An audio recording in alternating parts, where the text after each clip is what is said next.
At sa wakas mga moms, natuloy na talaga yung paglalakad at pagja-jogging ko na hindi ako sinusundo ng husband ko. Almost 2 hours and a half din akong nag-walking at nag-jogging hanggang sa naging gabi na nga. Ang sarap talaga ng feelings mga moms nyo pag naglalakad ka, nag-walking, na-exercise yung katawan mo.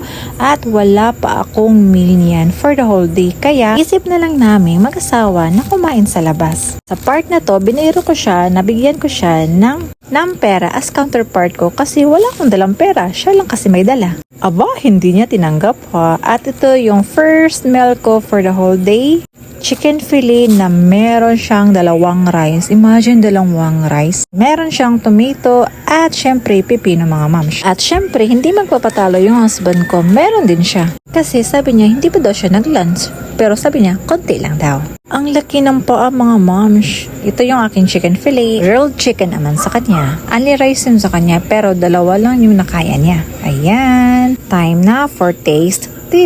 Okay, let's go. So, lalagyan mo na niya ng sauce with chili. And, hindi nyo nakita kasi sa akin siya binigay. So, ngayon, sa kanya na.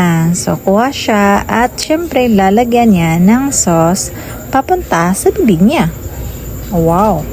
Shy type pa sa camera, oh. Sige, another one kasi masarap talaga yung sauce niya sa loob, mga moms.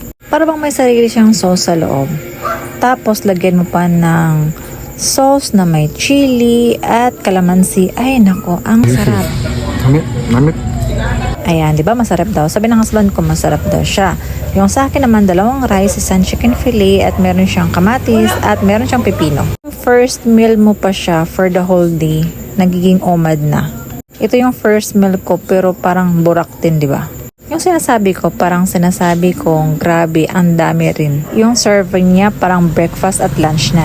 Talagang sobrang busog na busog ako niyan. Ubus ko tuloy yung 1.5 rice. Yung half rice, yung binigay ko na lang sa husband ko.